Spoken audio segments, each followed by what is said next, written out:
नमस्कार दोस्तों, stock market studies में फिर से एक बार आपको स्वागत है।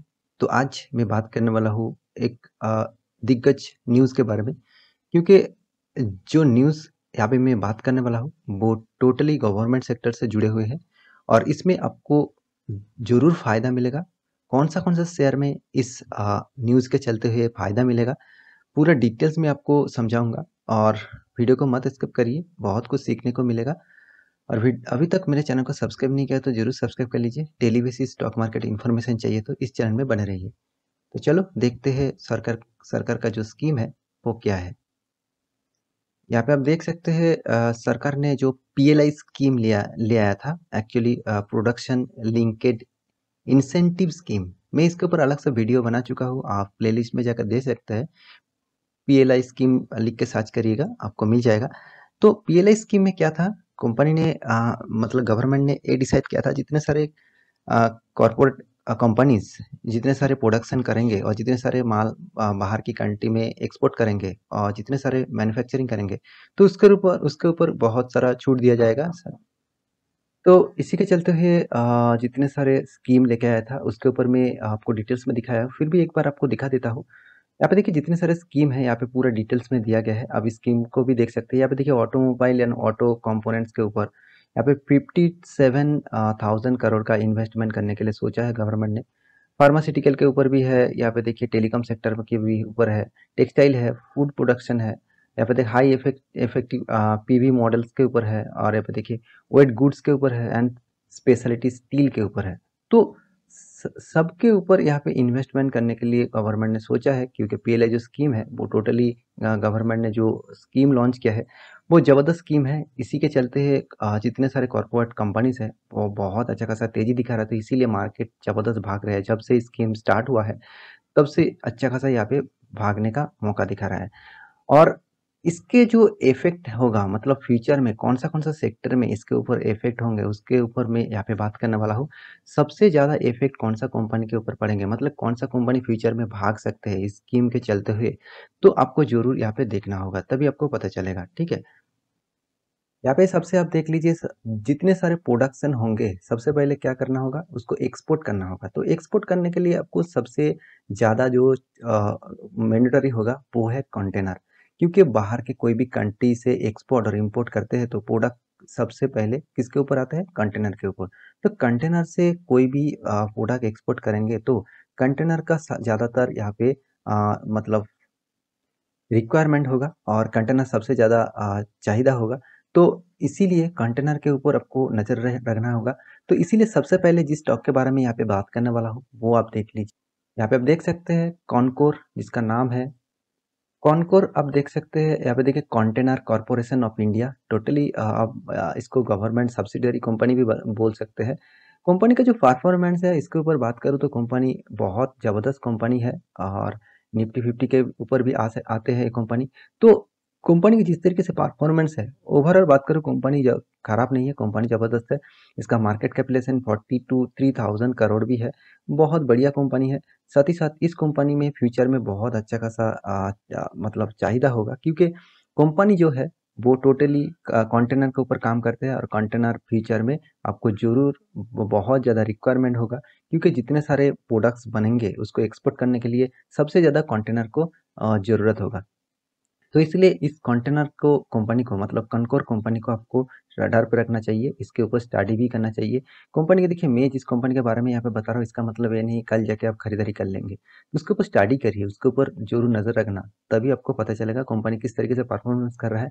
उसका क्वार्टर बेसिस रिजल्ट, उसका ईयर बेसिस रिजल्ट आप देख लेना, उसके बाद उसके ऊपर इन्वेस्ट करने के लिए सोचना, ठीक है?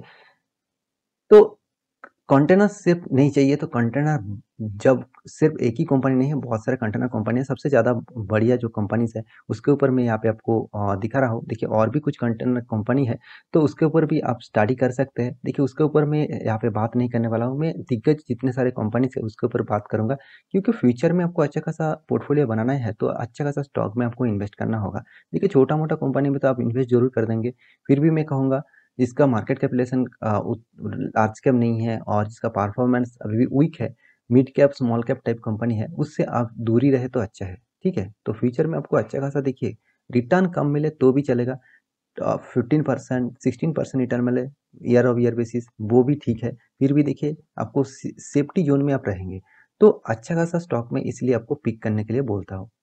तो कंटेनर बनाने के लिए जितने सारे कंपनीज की ज़रूरत पड़ेगा, वो है टोटली स्टील सेक्टर। अभी सभी जानते हैं स्टील सेक्टर बहुत अभी हाई में चल रहा है, क्योंकि स्टील सेक्टर में बहुत अच्छा खासा रैली दिखा रहा है। तो पिछले दिनों में जब चाइना का जो इफेक्ट हुआ है, तो उसमें ज़्यादातर स्टील सेक्टर में ज़्यादातर गिरावट देखने को मिला।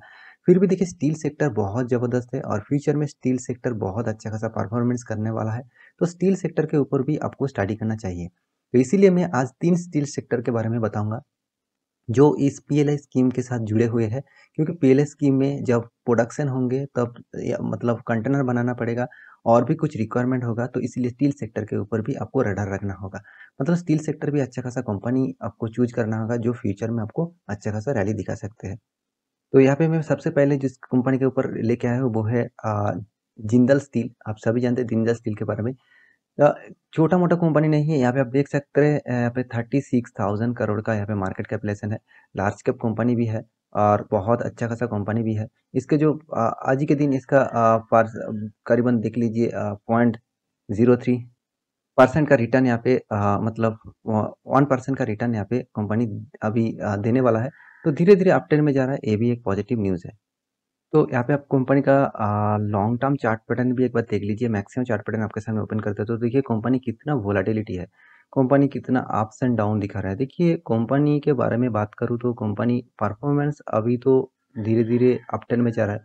फिर भी मैं कहूँगा टी सेक्टर का जितने सारे स्टॉक है, देखिए ज़्यादातर वर्ल्ड मार्केट में कुछ भी दिक्कत हो तो सबसे ज़्यादा स्टील सेक्टर गिरते हैं। तो पिछले दिनों में आप देखेंगे, देखिए यहाँ से आप देखेंगे तो आपको मैं दिखा देता हूँ। यहाँ पे जो थोड़ा-सा गिरावट है, इस गिरावट का मेन कारण है चाइना का जो इफ़ेक्ट पड़ा, उसके लिए यहाँ पे स्टील सेक्टर में गिरावट दिखाया।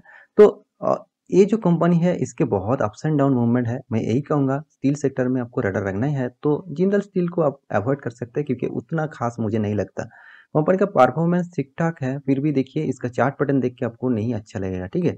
तो इसके ऊपर आप स्टडी ज़रूर कर सकते हैं, मगर इन्वेस्टमेंट करने से पहले 2 बार सोच लेना, ठीक है? तो दूसरा जो स्टील सेक्टर का कंपनी है वो है जिंदल स्टील। तो जिंदल स्टील के ऊपर भी आपको ज़रूर स्टडी करना होगा, क्योंकि जिंदल स्टील बहुत अच्छा खासा कंपनी है। इसका मैक्सिमम चार्ट पैटर्न ओपन करेंगे तो यहाँ पे आपको देखने को मिलेगा बहुत अच्छा खासा परफॉर्मेंस इंडस्ट्रियल कर रहा है। कुछ दिनों में तो बहुत देखिए यहाँ पे इतना तक आ गया था, उसके बाद जिस तरीके से जंप किया कंपनी ने, बहुत अच्छा खासा काम कर रहा है। जिंदल स्टील मेरा भी एक फेवरेट स्टॉक भी है और आप इसके ऊपर भी स्टडी कर सकते हैं, क्योंकि इसका मार्केट कैपिटलाइजेशन आप देख सकते हैं 1 लाख करोड़ का यहाँ पे मार्केट कैपिटलाइजेशन है।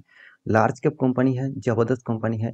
जिंदल स्टील के ऊपर आप ज़रूर स्टडी करिए, ये भी एक ज़बरदस्त कंपनी है और फ्यूचर में जिस तरीके से गवर्नमेंट ने जो स्कीम लिया है, तो इसके ऊपर भी बहुत इफ़ेक्ट पड़ने वाला है, मतलब बहुत अच्छा खासा पॉज़िटिव न्यूज़ दिखाने वाला है।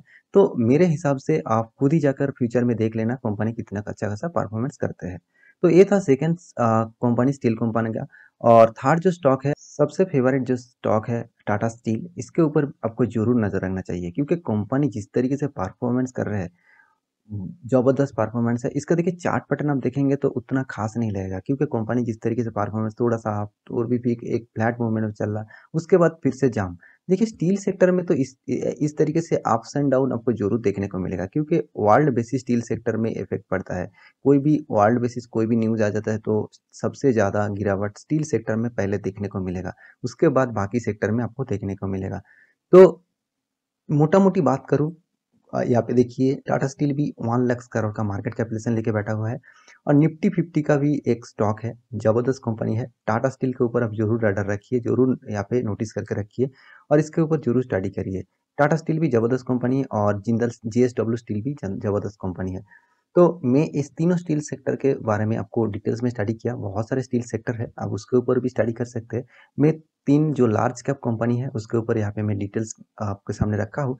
तो इस तीनों कंपनी से मेरे कहने का मतलब ये है, देखिए मैं इस तीनों सेक्टर में, तीनों सेक्टर ही अच्छा है, फिर भी इसका पैरामीटर आप देख लेना, उसके बाद इन्वेस्टमेंट करने के लिए सोचिए। तो ये जो पीएलआई स्कीम है, इसी के चलते हुए गवर्नमेंट ने स्टील सेक्टर के ऊपर भी आप देख सकते हैं कि बहुत अच्छा खासा यहाँ पे इन्वेस्टमेंट करने के लिए सोचा है। तो फ्यूचर में स्टील सेक्टर के ऊपर भी अच्छा खासा रैली आपको देखने को मिल सकता है। तो जल्द से जल्द इसके ऊपर स्टडी करिए और इन्वेस्टमेंट करने के लिए सोचिए।